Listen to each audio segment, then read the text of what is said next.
بسم اللہ الرحمن الرحیم. جناب چودھری انوار الحق صاحب وزیر اعظم آزاد جموں کشمیر، جناب Chaudhry Latif Akbar Sahib speaker AJK assembly, general Inam chairman NDMA، Ata Ullah Tarar Sahib member national assembly, chief secretary AJK Dawood Bareach, Habib Tajik Sahib IGP، Shah Ghulam Qadir Khan Sahib PMLN، colonel Waqar Noor senior minister AJK، اور میرے انتہائی قابل احترام بزرگوں، بھائیوں بہنوں اور AJK کے گورنمنٹ آفیسرز اور متعلقہ افسران، السلام علیکم. آج میں یہاں پہ آپ کی خدمت میں حاضر ہوا ہوں ایک ایسے موقع کے اوپر جب قدرتی آفت سے آزاد جموں کشمیر کے 8 ہمارے بھائی شہید ہو گئے اور اللہ کے پیارے ہو گئے، اور اس کے ساتھ درجنوں افراد ہمارے بھائی اور بہن وہ زخمی ہوئے. یہ انسانی بس سے باہر ہے، یہ اللہ تعالیٰ کا نظام ہے، اور اس کی رضا پر ہم سر جھکانے کے علاوہ ہمارے پاس کوئی اور راستہ نہیں کہ مرحومین کے لیے ہم یہ سب صدقے دل سے دعا کریں کہ اللہ تعالیٰ ان کو جنت الفردوس میں جگہ عطا فرمائے اور زخمیوں کو جلد سے جلد ان کو صحت کاملہ عطا فرمائے. میں آج یہاں پر آپ کے ساتھ، آپ کے خاندان کے افراد کے ساتھ پوری قوم کی طرف سے اور وفاقی حکومت کی طرف سے اظہار تعزیت کرنے آیا ہوں، اظہار افسوس کرنے آیا ہوں، اور یہ آپ کو یقین دلانے آیا ہوں کہ گو کہ جو اس دنیا سے چلے گئے، آپ کے پیارے بچڑ گئے، وہ تو اب واپس نہیں آئیں گے، یہ اللہ کا نظام ہے. لیکن آپ کے ساتھ حکومت وقت آزاد جموں کشمیر کی چودھری انوار الحق صاحب اور وفاقی حکومت، آپ کے ساتھ ہم مکمل طور پر آپ کے ساتھ اس مصیبت وقت کھڑے ہیں، اور انشاءاللہ AJK کے جو پرائم منسٹر ہیں، بڑے ماشاءاللہ بڑے انرجیٹک پرائم منسٹر ہیں.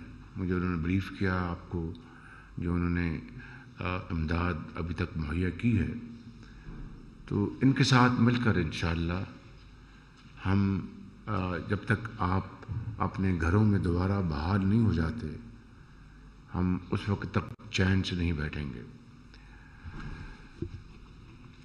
جو آج جو اموات ہوئی ہیں ان کے ہم نے چیکس تقسیم کر دیے وفاق کی طرف سے 20 لاکھ روپے فی کس، لیکن یہ اس کا ذکر کرنا بھی معیوب ہے بھی اور کرنا بھی نہیں چاہیے، کیونکہ زندگی میں یعنی انسان کی زندگی کی کوئی قیمت نہیں، انمول ہوتا ہے.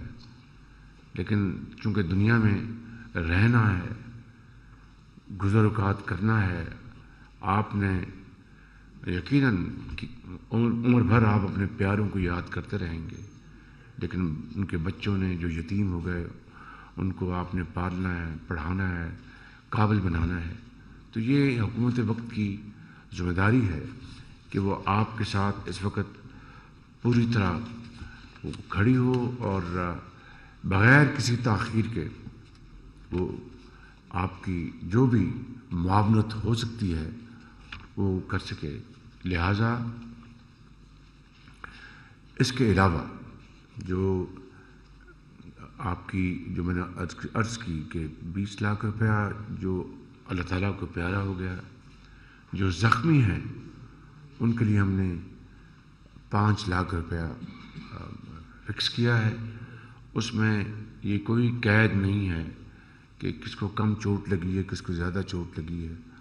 وہ بالکل برابری کے حساب سے 5 لاکھ روپیہ وہ آپ کی خدمت میں حاضر کیا جائے گا.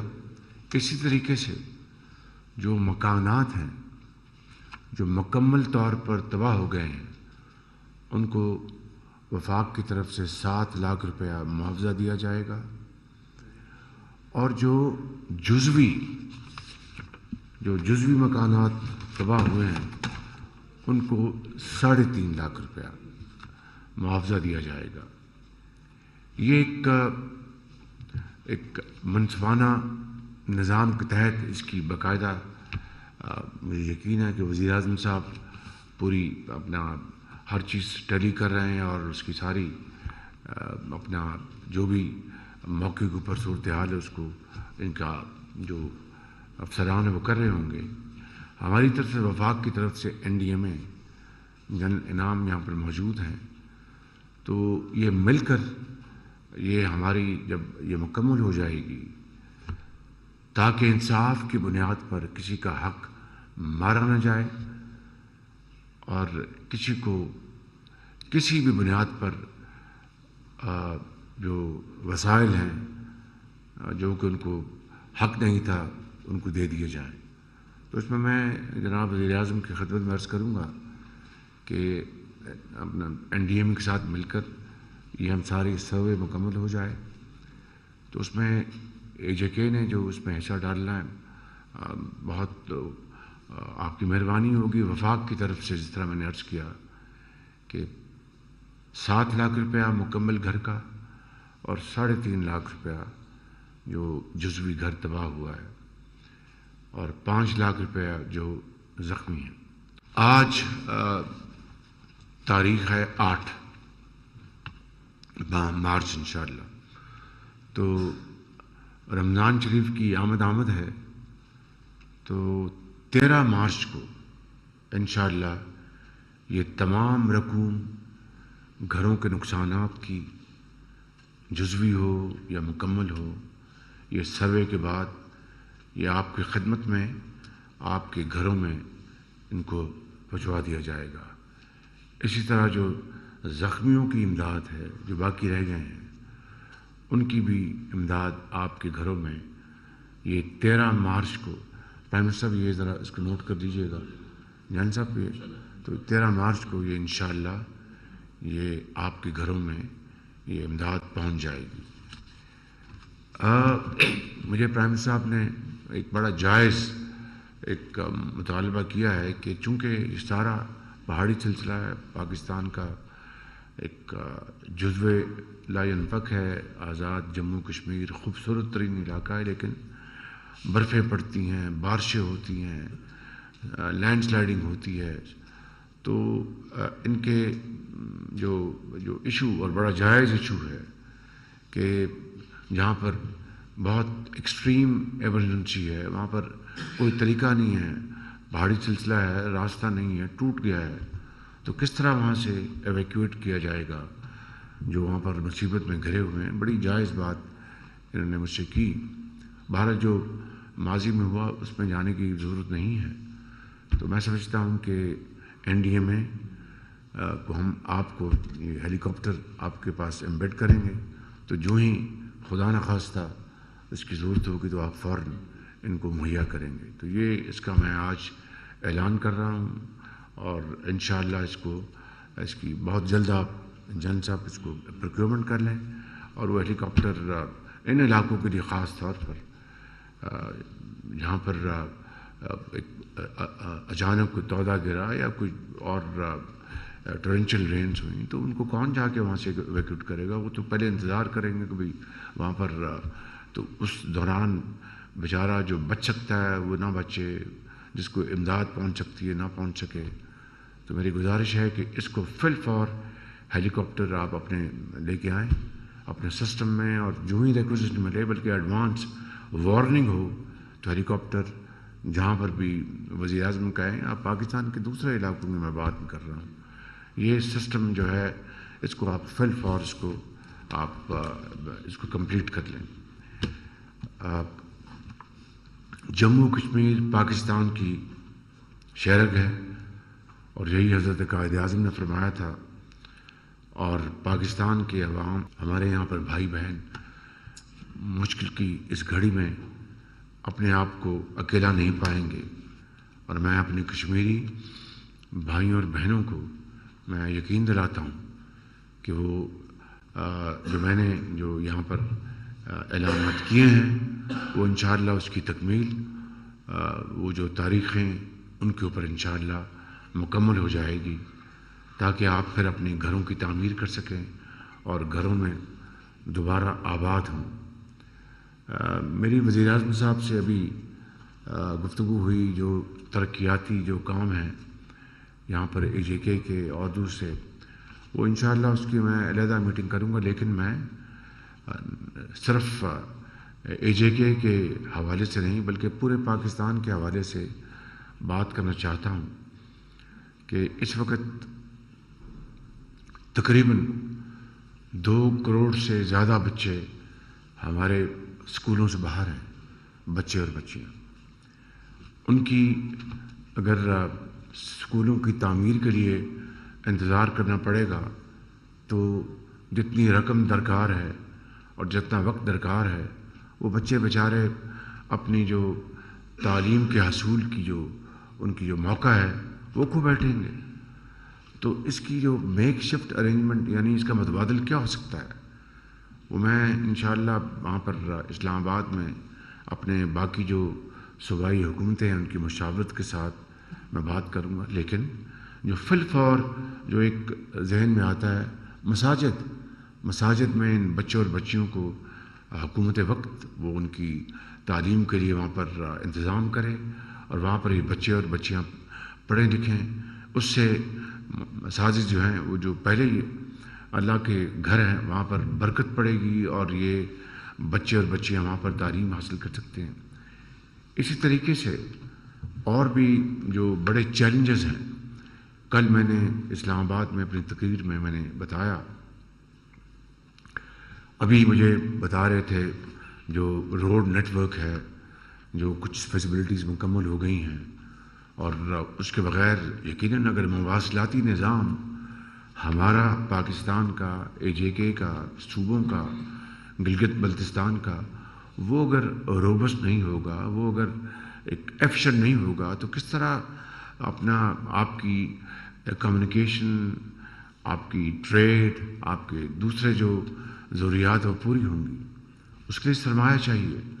میں یہاں پر یہ بتانا چاہتا ہوں کہ اس وقت پاکستان کی جو ٹیکسوں سے آمدن ہے، اور پورے ہمارے جو اس وقت اس سال کا جو تخمینہ ہے 2023-24 کا، وہ 12 کھرب روپے ہے۔ آپ کو بہت دکھ بھی ہوگا اور بہت افسوس بھی ہوگا کہ جو ٹیکس دیتے ہیں یہ، اور اسی شمار میں جو لوگ ٹیکس ان کو دینا چاہیے وہ رقم اس سے کہیں زیادہ ہے، اور جو کہ خزانے میں نہیں آتی، اور وہ ٹیکس چوری ہوتی ہے۔ اس تفصیل میں نہیں جا رہا، آپ سب اچھی طرح جانتے ہیں کہ یہ ایک مافیا ہے، یہ ایک بہت بڑا یہ ایک چیلنج ہے جو کہ پاکستان کی معاشی جڑوں کو 76 سال سے کاٹ رہا ہے۔ اگر وسائل نہیں ہوں گے، اسکول کہاں سے بنائیں گے؟ وسائل نہیں ہوں گے، ہسپتال کہاں سے بنائیں گے؟ وسائل نہیں ہوں گے تو یہ قدرتی آفات کا مقابلہ کس طرح کریں گے؟ وسائل نہیں ہوں گی تو اپنے نوجوان بیٹیوں اور بیٹوں کو ہم جدید تعلیمی جو ان کو ہتھیار ان کے ہاتھ میں کہاں سے دیں گے؟ کس طرح ان کو آئی ٹی ایکسپرٹ بنائیں گے؟ کس طرح ان کو جاب کریٹر بنائیں گے؟ یہ وہ چیلنجز ہیں جو آج پوری قوم کو جس کا سامنا ہے۔ اور اگر ہم نے، اب دیکھیے کہ میں آپ کو عرض کر رہا ہوں یہ بالکل میں آپ کو بالکل صحیح بتا رہا ہوں کہ تنخواہیں جو وفاق کی ہیں وہ بھی ہدار سے ہم ان کو پے کرتے ہیں. وفاق کی جو چائے کا کپ بھی کسی منسٹری میں کو پیتا ہے وہ بھی ہدار کا ہے. تو یہ 76 سالہ ہدار کی زندگی یہ کب تک چلے گی؟ اٹ کی ناٹ سسٹین، اٹس ایدر اور. اس لیے میں سمجھتا ہوں کہ وقت آ گیا ہے کہ ہم اٹھ کھڑے ہوں اور بڑے بڑے فیصلے کریں. وہ کڑوے فیصلے ان کے لیے ہوں گے جو اشرافیہ ہے، مگر اس کا فائدہ کن کو ہوگا؟ جو عام آدمی ہے، جو کروڑوں لوگ اس ملک میں بستے ہیں، جن کو روزگار چاہیے، ان کے بچوں کو تعلیم چاہیے، ان کو بچوں کو علاج چاہیے، ان کو بچوں کو سیکیورٹی چاہیے، جابس چاہیے. وہ چھوٹے کاروباری لوگ بنیں، ان کی بچیاں ڈاکٹرز بنیں، ان کی بچیاں انجینئرز بنیں، وہ اور آئی ٹی کے ایکسپرٹس بنیں. پاکستان کے اندر، پاکستان کے باہر وہ رزق حلال کمائیں، پاکستان کا نام بلند کریں. یہی طریقہ ہے دنیا میں زندہ رہنے کا. اس کے علاوہ اور کوئی طریقہ نہیں ہے، کوئی طریقہ نہیں ہے. آپ عصر حاضر کی تاریخ کو دیکھ لیں، ماضی بعید کی تاریخ کو دیکھ لیں.